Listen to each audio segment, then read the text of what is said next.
It is June 21st and I finally have the Tesla Model 3. I took delivery of it yesterday in Wasilla, Alaska, and the Tesla rep said it's probably the first Tesla in Alaska. He doesn't know of any others coming here as far as the Model 3 is concerned. Someone on Facebook on the forum said there might be one in Juneau, but that could have been a Nomad.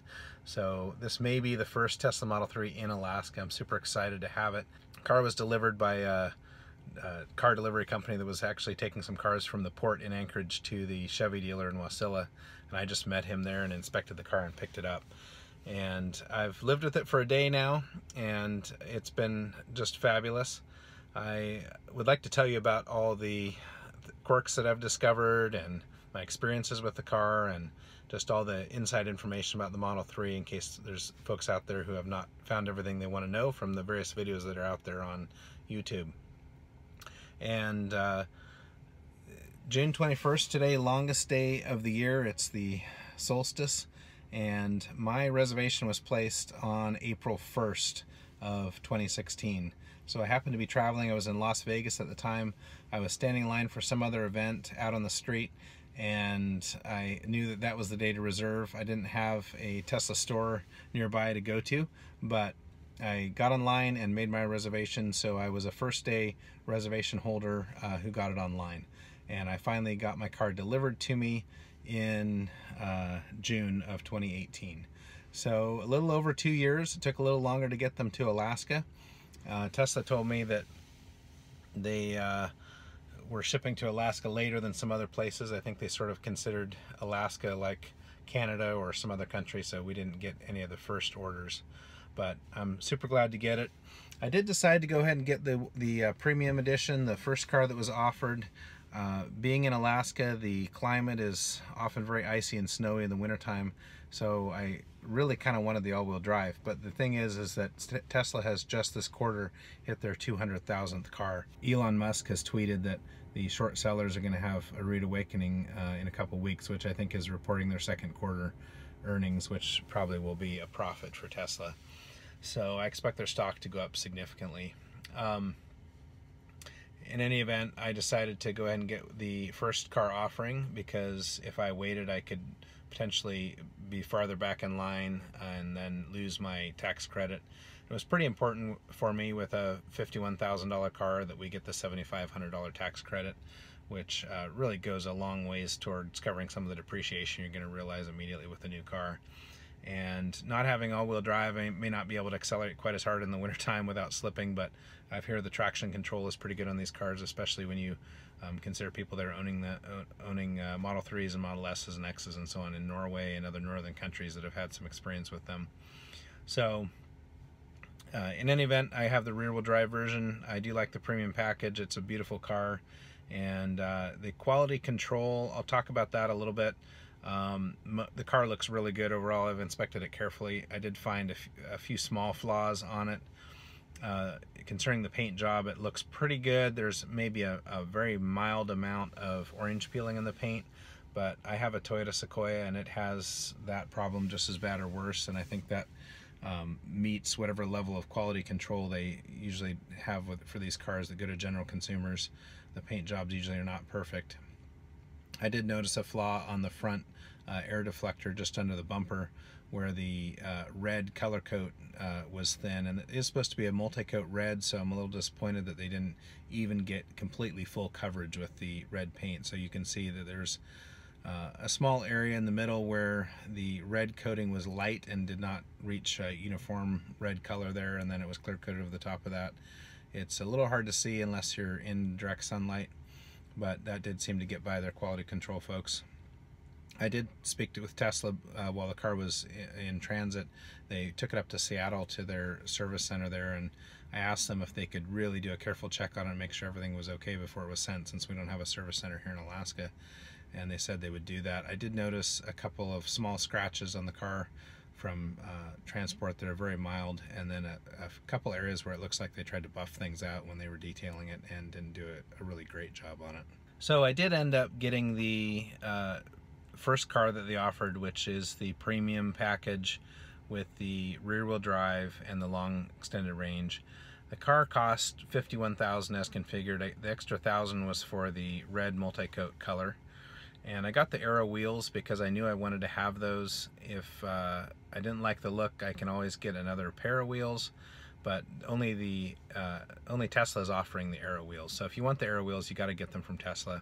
They do supposedly add up to 10% in your range, so I think they're definitely worth having.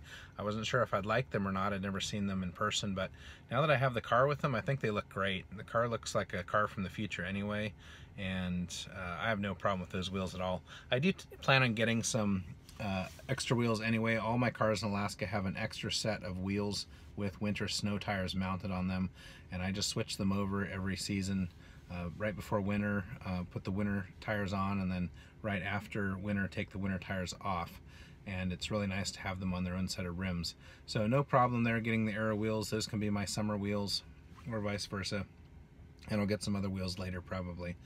So the summer will probably involve the longer trips anyway, and that'll be a good thing to just have the summer wheels on the aerodynamic wheel covers. So what were my impressions of the car when I got it? Extreme enthusiasm.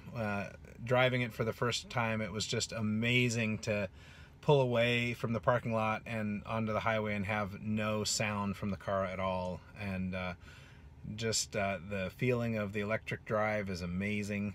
It's just a complete game changer. I mean, a lot of people are doing this for the environment. A lot of people love the cars because they're so sporty and they can do 0 to 60 in less than 5 seconds. A lot of people are happy about it being American made, but there's a lot of reasons people are excited about Tesla. But for me, you know, the big picture is this car is a complete game changer. It is a better car as far as how it drives and the day-to-day use of it than anything that's out there in the non-electric world. I think as people get to know these vehicles and get a chance to drive them, they will realize that the internal combustion engine it's outdated, it's obsolete. The internal combustion engine has a narrow torque band, narrow power output. It has to go through many different gears as you accelerate down the highway. Cars are coming out now with 8 or 9 speed transmissions because they're trying to get better efficiency out of them. And a reciprocating engine like that is just not well placed in a transportation vehicle like this. The electric motor is far superior. Everyone is going to realize it, and I really think we're at the start of a new age where those other cars are going to go away very quickly as soon as the price point is reached. The American consumer primarily compares about price. So if they can buy a cheaper car with an internal combustion engine, they're going to do it at this point in time, even though they could get better savings down in the long run with saving on gas and maintenance. The initial price point when they go to the car lot and get a car, that's what's going to sell internal combustion engines for a little while yet.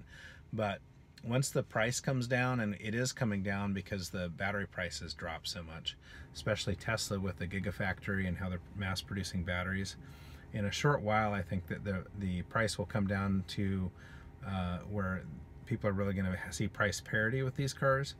And then as we look down the decades in the future, it costs billions of dollars to come up with new cars and new internal combustion engines, which the pressure for fuel mileage is causing them to have to come up with new engine technologies. Mazda's been very active in this. They've really put their eggs in the basket of trying to get a better ICE, and they're just going to lose that effort, I think.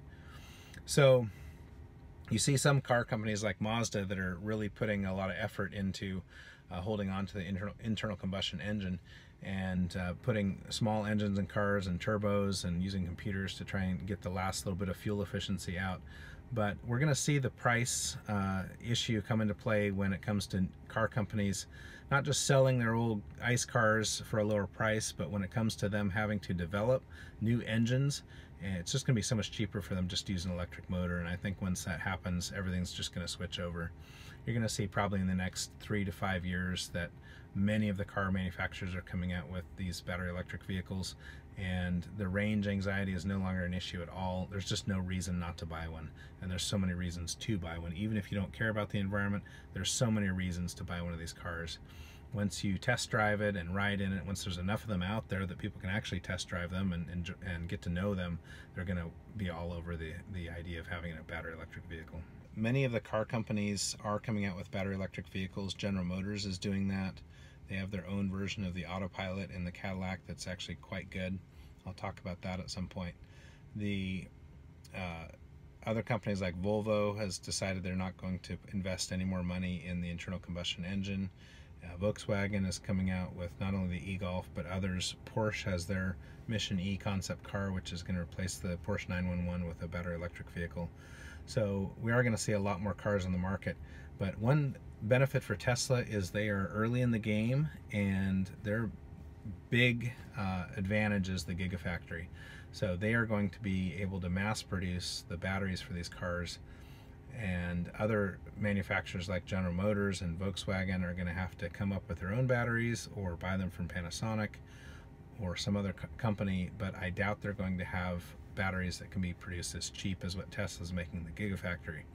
Because Tesla will have cheaper batteries, the most expensive part of these cars is the battery packs. They will be able to outcompete the other car companies.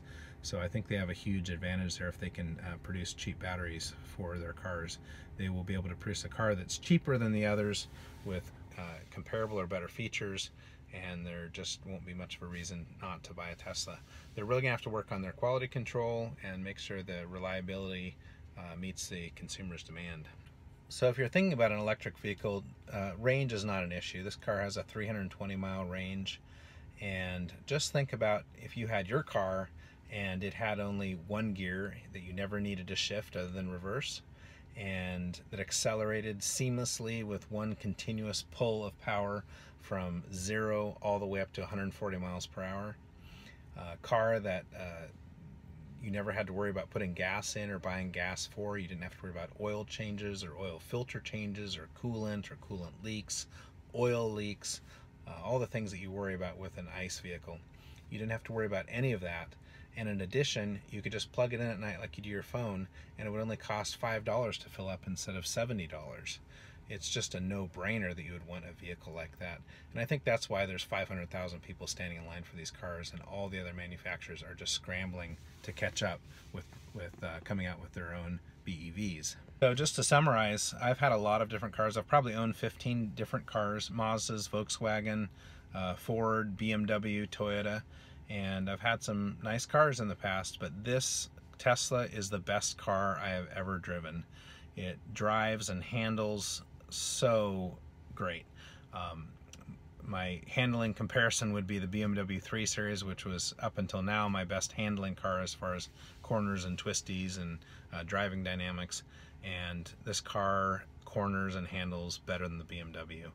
And it obviously accelerates faster, brakes well, and with its low center of gravity and minimal body roll, it's amazing. Some other factors that you have to consider when you're driving a manual speed, when you're driving a car with a manual or automatic transmission, and then you try to do some aggressive cornering either on the racetrack or on the highway, you have to be getting that car into the right gear. You have to have that car in the right gear at the right time. With an automatic transmission, there's going to be the car hunting for the gear that you need for power. With a manual transmission, you're going to have to be doing that while you're cornering. But with this electric car, you let up on the gas and then you accelerate smoothly into the corner, and you hit that corner and you have your foot back. With this battery electric vehicle, you decelerate into a corner smoothly with the regenerative braking, with your foot still on the accelerator. Right when you hit the apex of the corner, your foot's back down on the accelerator and you're accelerating hard out of the corner. And it would be very difficult to have that kind of performance with a manual transmission or automatic transmission, and you would never be as smooth and it would never be as easy. So this car handles in a performance way that is unmatched by any internal combustion vehicle that I have ever driven, and you just cannot have an ICE vehicle that can have these kind of features. So people that are into performance are really going to see the advantage there. There's so many other advantages. Having a car that is completely controlled electronically allows you to set resistance in the steering, set the precision of the steering with the computer. It allows you to set regenerative braking and acceleration, all these things, and it's all upgradable with over-the-air updates. So no other car manufacturer can update their cars, how they perform, how they handle safety features, or any of these things with over-the-air updates. Once you buy an ICE vehicle, you're set with it generally for life, and there's no more updates. I had a Honda Pilot that did not have the mapping software for Alaska, and it was just dead. Alaska was not on its maps, and there was no way to update that for the life of the vehicle. So those are some fantastic features that Tesla has, and really I feel like I'm driving an iPhone in a flip phone world now. It really is that different. It's like having an iPhone. I did have the first iPhone back in 2008, I believe, when they first came out, and I had the first model of iPhone, and it was such a game changer as far as having a phone. I was able to get rid of my flip phone, my Palm Pilot, and my pager, and have all of that in one device. And so it was an absolute game changer as far as personal communications and connectivity, and this car is the same thing as far as an automotive vehicle. So those are some other things to think about as well. When Elon Musk was asked why he came up with the Tesla, I believe he answered that he was just thinking about the future and trying not to be sad. And that really rings home with me. I'm actually a little bit saddened about the history. Here it is, 2018, and we're just now getting these vehicles now, and the technology actually was there. So back in the early 20th century, they had electric cars. Jay Leno has a program called Jay Leno's Garage on YouTube, and you can look at some of his very old antique cars. He has Stanley Steamers and some early battery electric vehicles. One of these was a car that ran on Edison batteries.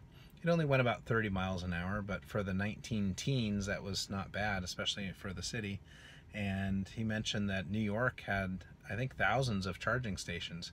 The electric cars were very popular with women because they didn't have to be hand cranked to start them. They weren't cantankerous. They didn't belch clouds of polluting smoke, and they were very quiet and easy to drive. So they really marketed them heavily to women. They had very plush velour interiors, even a flower vase, so they could put their flowers in there and nice upholstery. And that technology was there 100 years ago. And here I am now finally 100 years later with another battery electric vehicle. And you have to understand that three huge monopolies, big oil, big steel, and big auto, were all in collusion to keep the ICE vehicles paramount. So you think about most of the other vehicles, these huge cars, they're gas guzzlers, they're made with thousands of pounds of steel, which is great for the steel industry. They're horribly inefficient, great for the oil industry, and they're able to sell them. Even today, the big pickups are selling for $50,000 to $90,000, and even the old axiom that we saw in the 60s and 70s, the bigger the car, the more people feel like they're getting for their money. That's true today, and that's good for big auto and their profits. So collectively, those big industries, and using their power over the U.S. government, I think were able to suppress battery electric vehicles for about 100 years. Just imagine, they've spent billions, probably trillions of dollars in the development of internal combustion engines over the last 100 years. And if we could have not gone down that road, and if we could have spent 100 years with all those thousands of engineers putting all their intellect into developing battery technology and electric motor technology for the last 100 years, just try to imagine what kind of vehicles we could have. I can imagine we'd have really lightweight, aerodynamic, carbon fiber, electric powered vehicles that would be absolutely amazing. And we could have avoided the last 100 years of pollution and all the wars that we fought to secure our oil. It just could have been a totally different history if we had gone a different route, different path through time. So a couple things to think about, and I've never been like a really radical environmentalist, but you have to think about some of these issues and the toll that we've taken on the planet, and a bright future that we have ahead of us. And I'm happy to be part of that future in supporting a company that is courageously charging forward down this path. Okay guys, I'd like to take a minute here to show you around the interior of the Model 3, just here from the driver's cockpit, to kind of show you what's here in front of me and how everything looks. So as I'm sitting here, just doing a video, I'm on the side of a street, and this is my view out the front.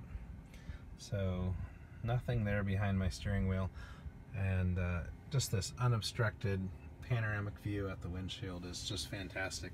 You can see a little bit of the fenders of the car. It looks very sporty in front of me.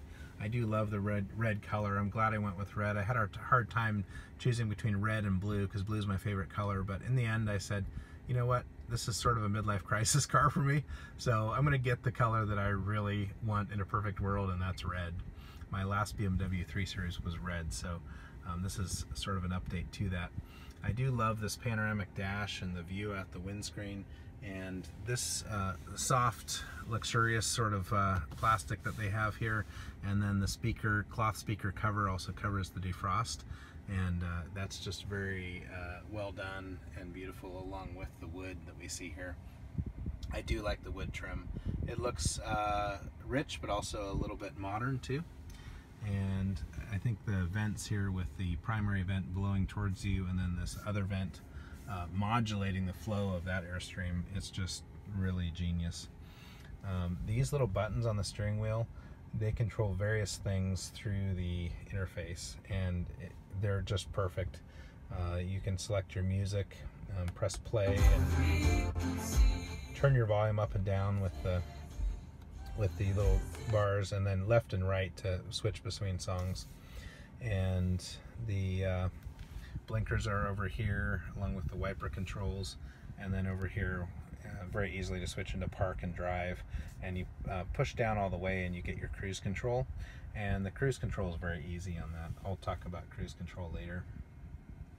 So looking out the window and just the view in general, we have excellent visibility. The mirrors are adequate in size. They're not huge, but they're very aerodynamic. The side view is really quite good. The window stretches back well to my shoulder here, so I have good view out the side.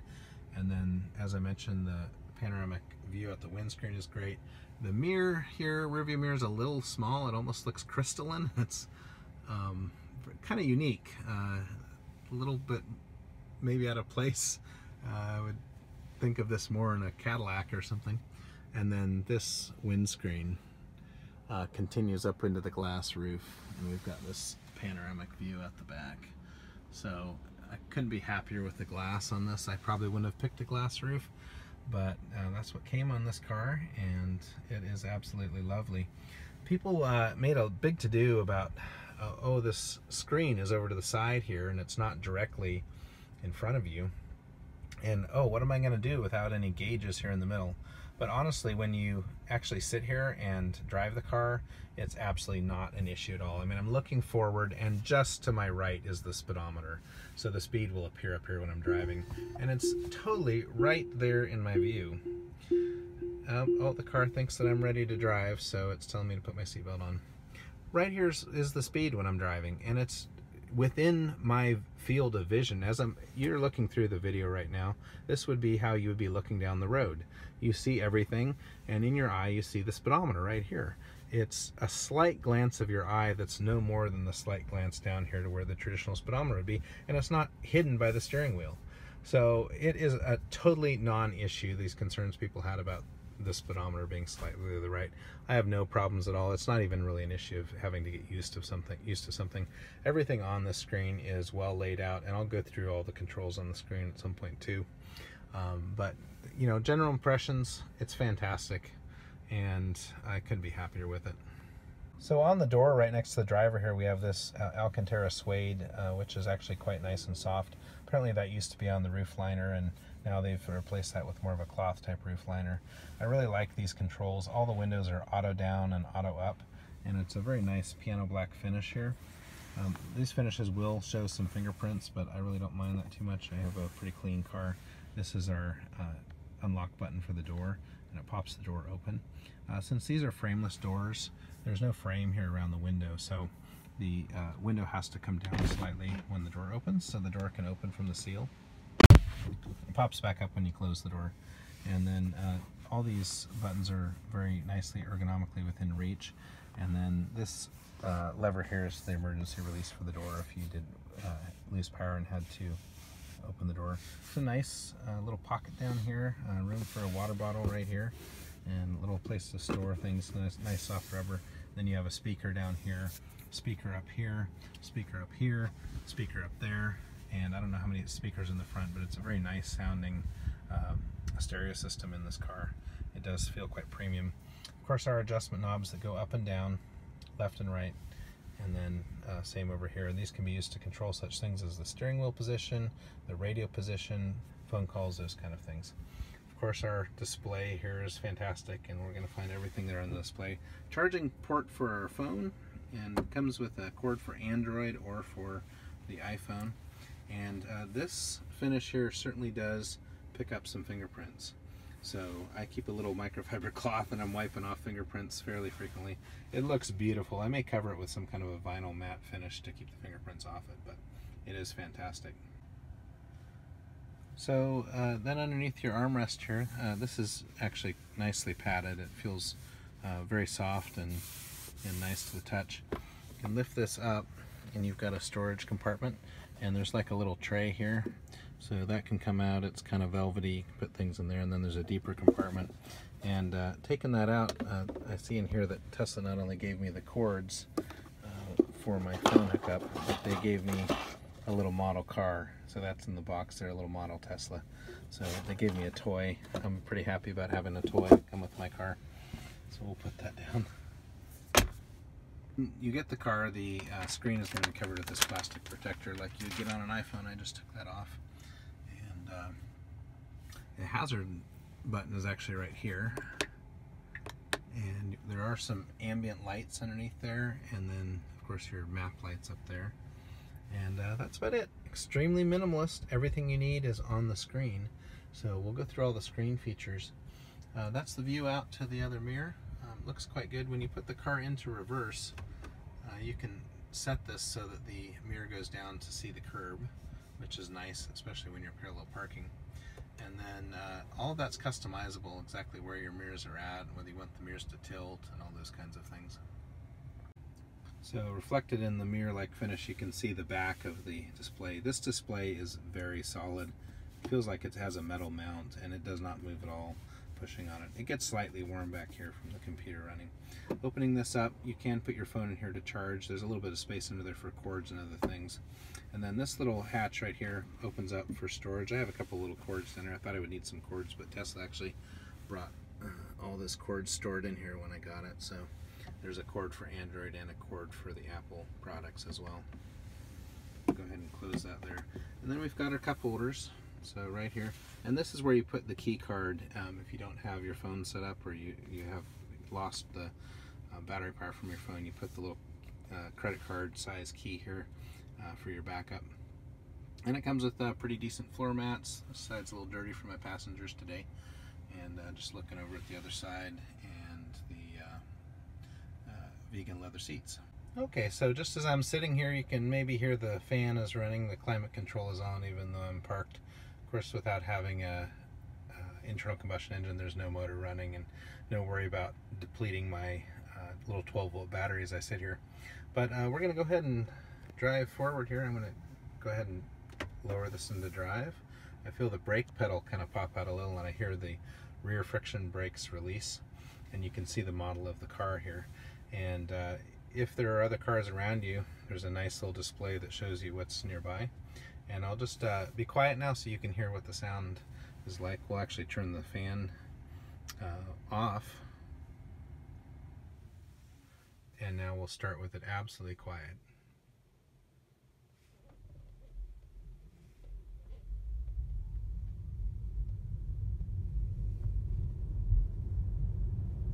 Just a gentle whine of the motor in the back, which I actually like the sound of quite a bit.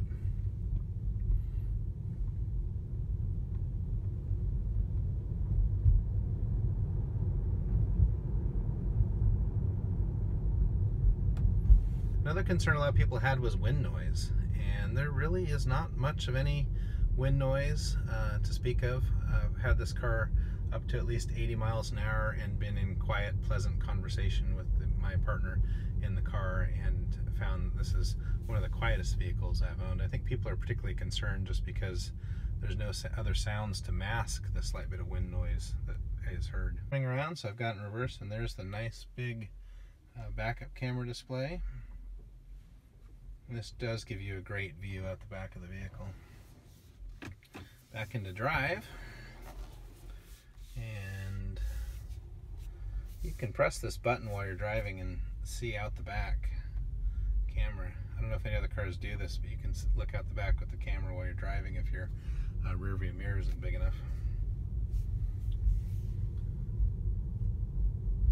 So you will hear a slight amount of road noise on this car, and then you'll hear a little bit of battery whine, especially when you're really hammering the throttle, and then you'll hear a little bit of sound with the regen, especially at high speed when you're putting it on full, and then you will hear a little bit of wind noise kind of up here around the edges of the roof panel and the edge of that window over there.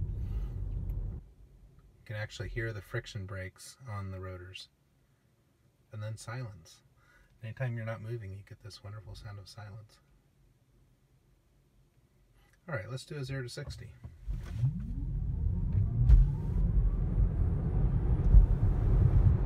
There you go, 5 seconds. Guys, I hope this video has been helpful for you, and I will get back to you later. So really think about getting a BEV if you have not thought about it.